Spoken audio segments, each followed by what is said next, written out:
Welcome to Jesus Culture Leadership Podcast. Here we are, right before Christmas. Can we cue some jingle bells in the studio? No, there's not. I'm not going to be Christmassy. No, it's not going to happen. You are such a Grinch. I don't listen to Christmas music. I am That is irritated. There is a station in town that goes completely Christmas for a month. It drives me crazy. Do you listen to the radio? Or how old are you? Oh, wow. Okay. This is a couple years ago, to be fair. But yes, I every once in a while listen to the radio. The radio. Do you know why? Like an FM station? Do you know why? Because you listen to Spotify, AM radio. it very much just repeats the same song. It finds an algorithm, and then it's like, this is what you're going to listen to all the time. So I'm like, You won't be controlled. So the radio does, for me, kind of I think provide a this- little bit more of a broad Okay, scope. I want to know. I think this is right now. You know how old. Like this is putting you in an age bracket. If you are flipping on FM or AM radio, you are definitely. Well, you can't. Sports talk would be AM for sure. I don't even know how to turn on the FM radio in my car right now. Let's say right now I there's a 24-hour-a-day theater talk station where they're just talking about the latest Broadway musicals, the stories that are going on with the actors, the Tony Awards. Would you tune into that on AM? Yeah, I Okay, would actually. well, there so you this go. Is the sports. Hey, actually, I should confess, I haven't seen the movie Wicked. So I feel like that's like a big deal. Is that your stand? Yeah, against no, the, no, is that I your want- stand against the No, woke world? No, I want It's to Becky's see it. stand. I want to see it. It's 3 hours long. It's part one. I just found out it's part one. I've It's heard just that. we talked about your boy took his girlfriend to go see the I heard live. if you go, you're just going to hear a bunch of theater kids singing along Yes, sounds like my dream. in the theater, in the actual movie Were you a theater. Star Wars theater kid? Were you not old enough? I don't know. My first movie I remember going to see actually you was dress up? Return of the Jedi. Did you dress up? No. Hey, Did I for the dress people. up? Hey, for the people who are listening who Would did. you dress up and go to Wicked? Yeah. Oh my gosh. See, you can make fun of Star Trek people all you want, but if you dress up and go to Wicked, you're a Trekkie. 100%. If you dress up and go to the movie Wicked, you might as well put yourself in the category of being a Trekkie. What's That is you. You're not wearing, Okay, our producers. you're over not here, like, Wolf. very much- You're not wearing Klingon Oh my gosh. makeup, but you are 100% a Trekkie. You know more about Star Trek than anybody here, so let me just out you do. on that. I do. Was it COVID that do put know you a lot into about Star Star Trek? Trek. Was it COVID or No, my dad. My dad watched it growing up, and so I've also I've putting been you in an I've age been a bracket? casual Star Trek fan from a distance. You're a semi-Trekkie. I'm a semi-Trekkie. Listen, Becky, I know that everybody on the podcast who listen every week, which I'm sure is just millions, I'm sure all over the world, but I'm sure they're all happy to know that I bought all my gifts and they're all going to get here on time. Oh, And there was when is only the one. latest? There was only one that I spent a little bit extra to get it here. Although it said it was going to get here on the 24th, I was like, man, if anything. So I paid a little bit of money just to get here a few days earlier. But I got every single gift shipped on time. Boom. It worked out for you. Isn't it annoying when people take shortcuts or are lazy and then it works out for them? Actually, here's what's funny. Well, I'm sitting here thinking, CJ and I got you and Derek a gift. It won't get here on time. Oh my gosh. You're going to get a picture. Don't tell her that I said that. But literally, you're going to Guys, this is you're what I gonna get deal a with. picture of the gift that's coming because we got it last night. And she said, hey, we were already talking about what gift we want to get you guys. And so we had this like, oh, I like this idea. It feels meaningful. So I'm like, all right, I'll get online. And I'm like, we can pay express shipping. We can get it here 1 or 2 days. And I got online last night, and it was just like free shipping with I don't know. It gave me no other options. Oh my gosh. No other options, but it takes like 2 to 3 days to process, 8 days to ship, or whatever else it is. So you're going to get it in February. Oh Merry my Christmas. gosh. No, I'm you're not. thinking 26th. I don't think it's going to be February, but For people who but have been you'll get a listening- picture. Is it less meaningful when you get a picture instead of the actual gift? You are a picture printer. Do you feel Only- less loved when you get a picture instead of the actual gift because somebody said, "Hey, it's not going to get here in time"? No, I don't. I think, wow. You really don't? No, because I think gifts might be a little bit higher on my love languages, which we're going to talk about all kinds of assessments. But no, I still. So feel if it's meaningful and thought through, but is going to not get here on time, you yes, don't care. if it's meaningful, if my husband was like, "Here's a picture of a pair of shoes you wanted. I'd be like, wow, okay. I was like, but here's a picture of a, So, you know, so to be fair, I only have to buy it for my wife. It's all going to get here on time. So a win for that. And then also, as you can see, those you- that have been listening for 10 years to this dynamic between Bannon and I, things haven't changed. Things haven't I'm still changed. suffering under your tutelage. You'll get a gift eventually next year. That's how it works. Jesus Culture Leadership Podcast is about what? Leadership. One of the things I was realizing recently is we get to work with a lot of leaders, both on our staff, but also nationally working with people. And one of the things that I've realized in my 30 years, Becky, I'm going to start just throwing that out, 30 years. Wow. 2025 will be 30 years of full-time This is why ministry. you listen to AM radio. I know. I listen to AM radio. I'm 30 years in. Yeah. I remember being in my 20s and people saying, I'm 30-year mark of ministry. I'm like, that's forever. And then here I am. But 30 years into ministry, one of the things that we both run into a lot is I think one of the greatest gifts that you can possess as a leader is the gift of, or the skill set of, self-awareness. I think that leaders that are self-aware are the ones that advance, are the ones that grow, are the ones that have the greatest impact. They're the ones that are easy to follow. Yes. That are like inspiring to 100%. follow. Yeah. right? And I would say the flip side, I would say one of the major hurdles to advancement in leadership and that will hinder growth is self-unawareness. Yes. That I'm unaware of myself. Everybody else can see me, but I can't seem to see me. Oof. And we were talking about this. I think there's kind of three, since Mark brought, do I need to alliterate this? Yes, you do. Make sure they Oh, rhyme. I need to come up with an alliteration right now. Dang it. Somebody call Mark real quick and see if he can come up with an alliteration for my three things. Somebody did get a hold of me and say that my episode was better than Mark's on DM, which I think love. Fanboy. Well, the people or the person has spoken. I think there's three areas that you have to be self-aware about. One is your internal world. In particular, what are the things that are motivating and driving you? I think that the second thing is you need to be aware of what your strengths and weaknesses are. And the third thing is you need to be aware of the impact that you're having on the environment. And we've walked with enough people, Becky, that I am like, people are unaware of these things. They're unaware of, hey, there's insecurity, there's fear, there's pain, there's desire to be liked. That's what's motivating you, not something healthy. And then they don't know their strengths and weaknesses. They think they're strong in one area, they're not. They're unaware of their weaknesses, and then they're just unaware of the impact they're having on their environment when they walk into a room, when they have interactions with people. You know, is the anxiety going up or is the anxiety going down when they walk in? Or sometimes too, they're aware of one of those. And as you're talking, I'm thinking, you got to be aware of all because they all work together. Yes. It's like I know. So for a long time, I knew my weaknesses. I had no We all idea. did, Becky. Oh, thank you for that. Yes, you're welcome. I had no idea the impact they were having on the team. And once you blend those, like it's one thing to know your weaknesses, but then when you realize this is the impact they have, because we're just self-obsessed people. We just think of ourselves, we're self-preservation creatures. So once I realized this, I know this weaknesses, I struggle with this, I want this to be better. Once I realized the effect it had on the team, whole nother level to my growth. Yes. And we could just say, and sometimes when we look at our weaknesses, we kind of simplify them as far as like, well, I'm just not good at admin. That's what I'm weak at. If I said, hey, what's your weakness?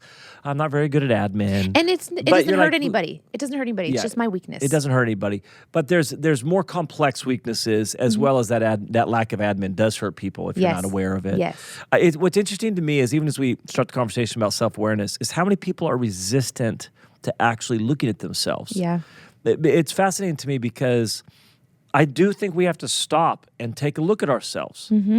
We have to actually get the help of others to fully be able to look at ourselves. I think it's very hard to look at ourselves without the help of other people.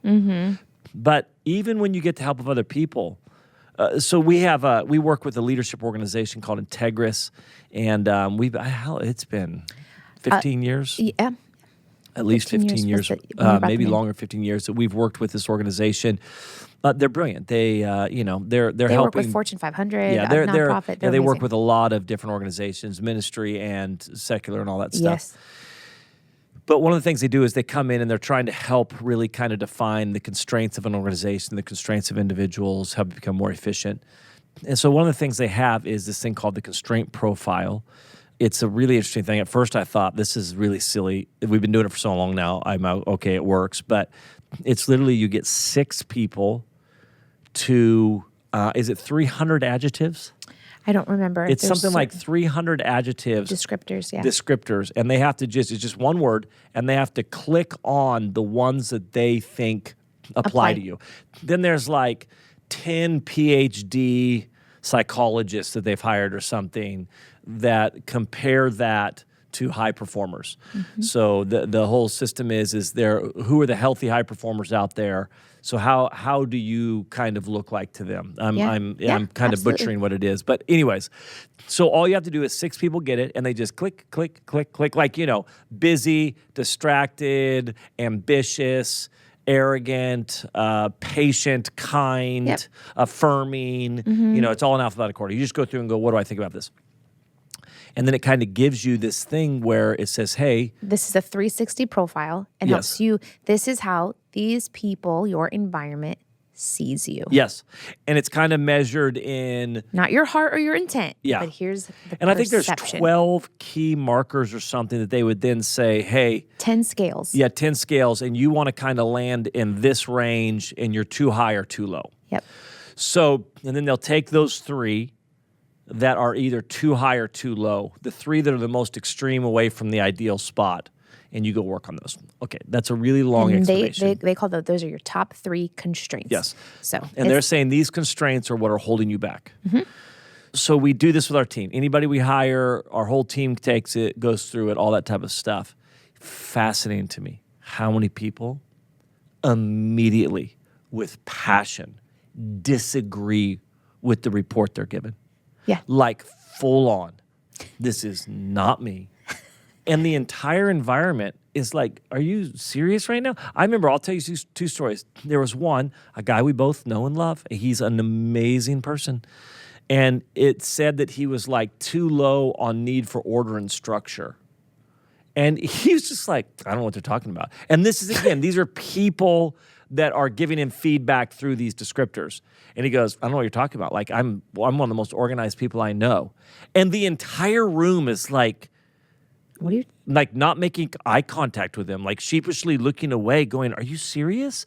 Do you really think you're one of the most organized people in the world? And he full on did. He's like, I don't know what this is, but this isn't accurate at all. This is not an accurate assessment of me. I am super organized. It's called a blind spot. Yeah, the entire, well, it's not just a blind spot. Yeah, it's it's an actual, like a Yeah. blind spot's like, I don't know. It's true, yeah. This one's like, no, I just disagree. deception. I just disagree with you. Yeah. We had another one. She's like very organized, very structured.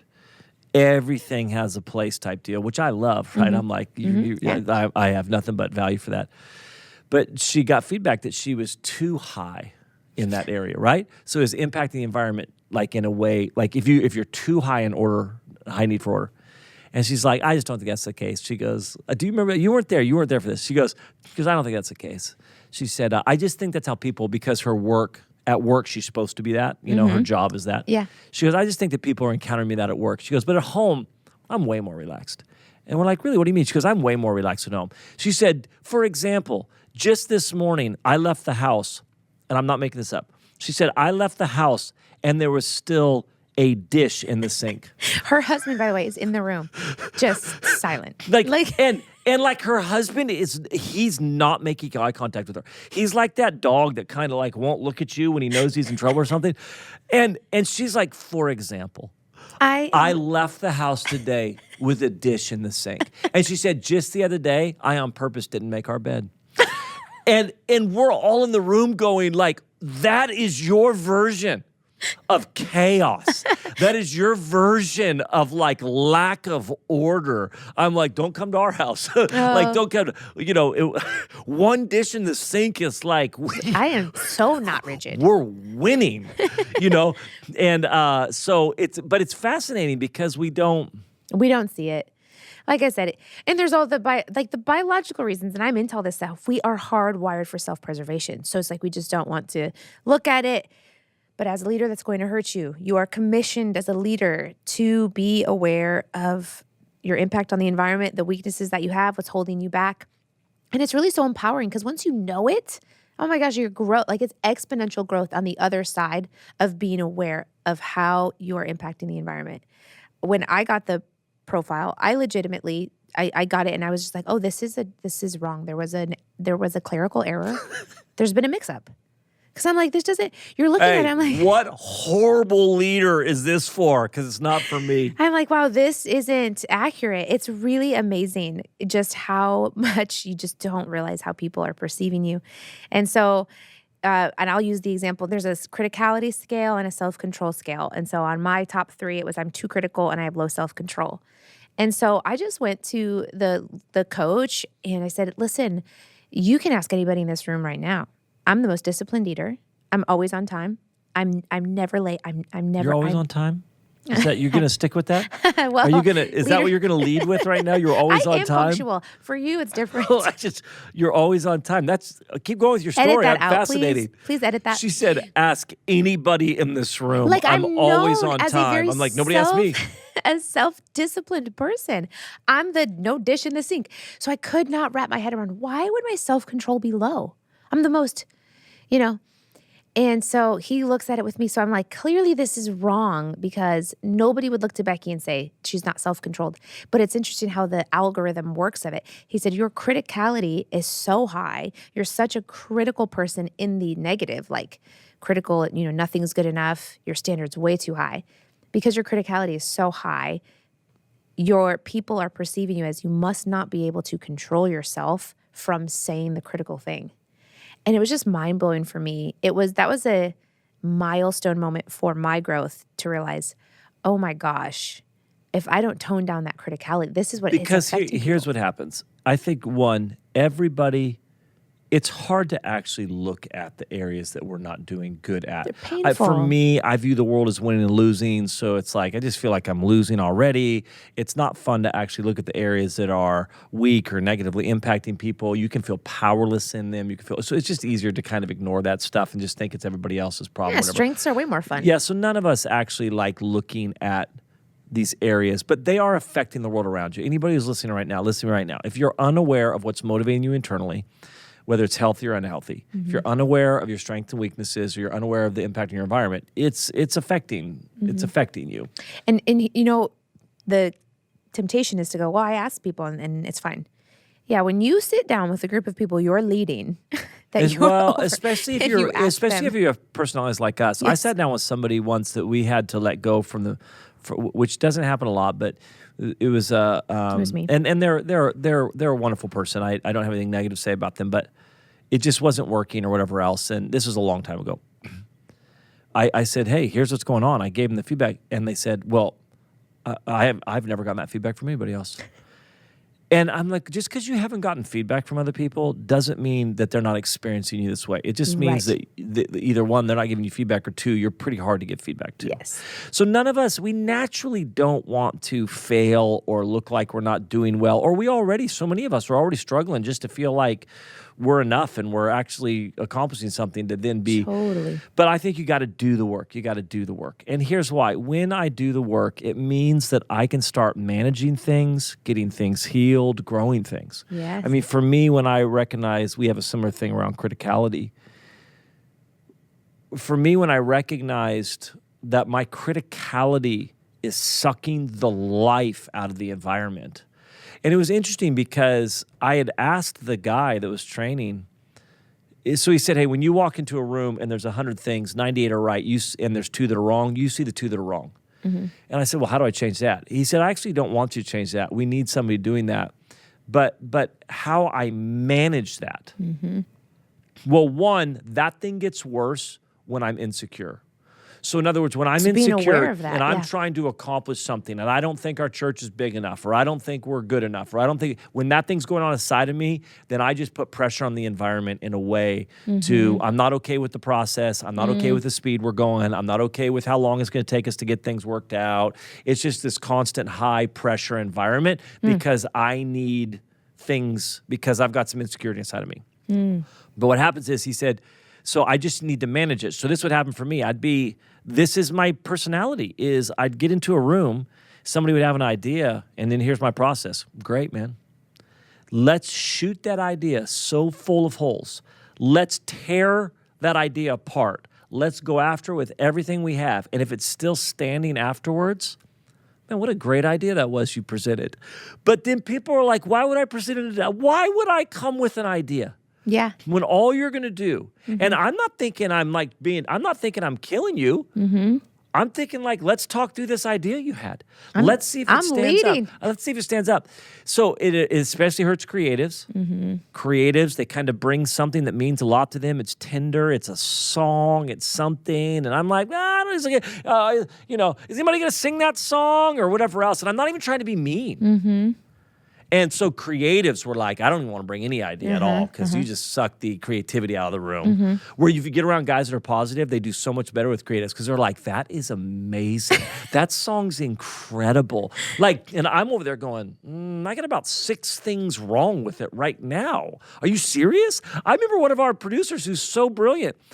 He was like, somebody brought an album, and he's like, this album is going to be huge. Like, this is going to touch the world. And I'm like, really?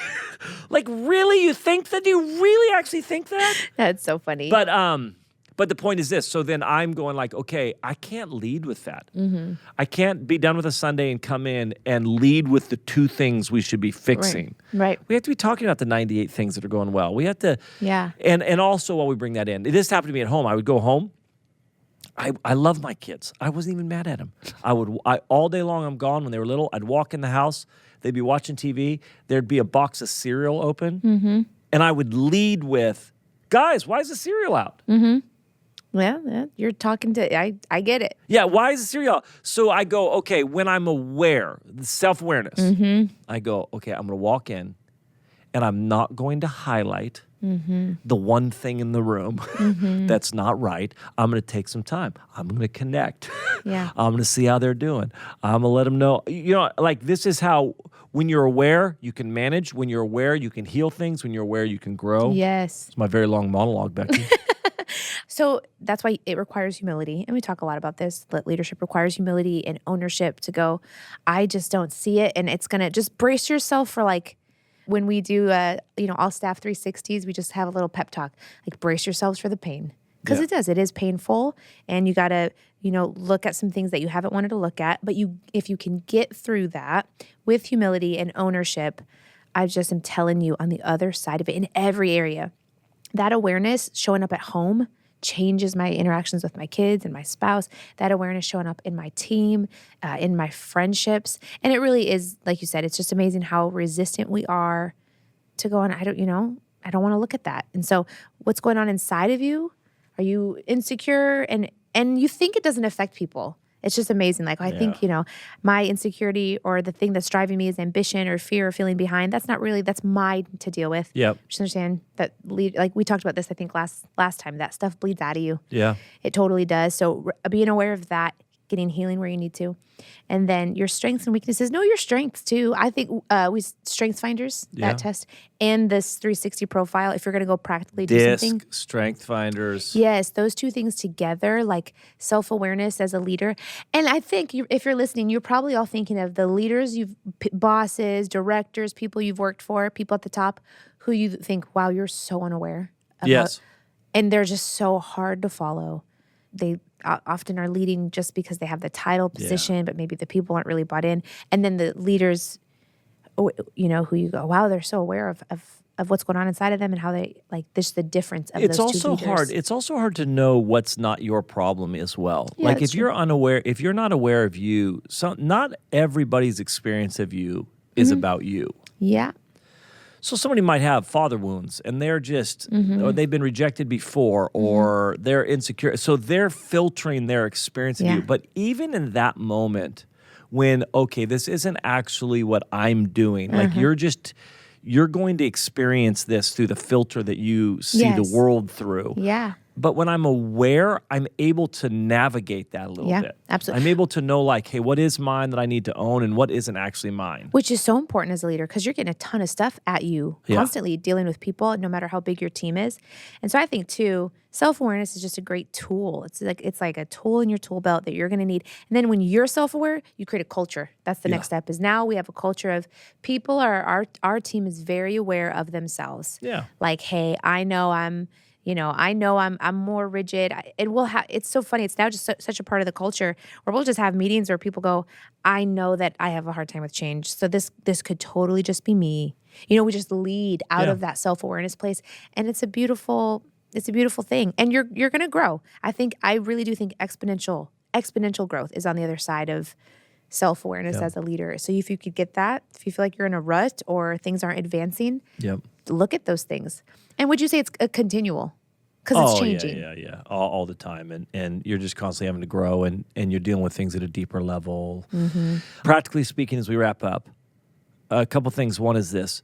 When it comes to what's internally motivating you, I think hopefully if you have a mentor in your life, somebody who's helping disciple you, a pastor at some level, or even go see a counselor. Yeah. Like legitimately going to see a counselor and saying, I think I've got unhealthy motivations inside of me that I don't know how to figure out or process, but I think I'm being driven by insecurity. I think I'm driven by unhealthy ambition. I think I'm being driven by fear, brokenness in there rather than health. Strength and weaknesses, I think there's a ton of stuff, just talk to people, just pay attention. Some of it's just pay attention. Yeah. And then with the other one about how you're impacting the environment, I think you have to do the work of just really ask some people to speak in that are around you. If you're married, your spouse, your coworkers, your kids, your friends, a handful of key people, and say, hey, listen, I really want to know the impact I'm having, negative impact at least, the negative impact I'm having on the environment around me. Can you be a part of that process with me? I talk about this in a breakout session I do on this topic. A part of that is you have to say, I'm not going to punish you for whatever you say. Or I'm not going to fight you. I'm not going to defend, and I'm not going to punish. I'm not going to defend myself.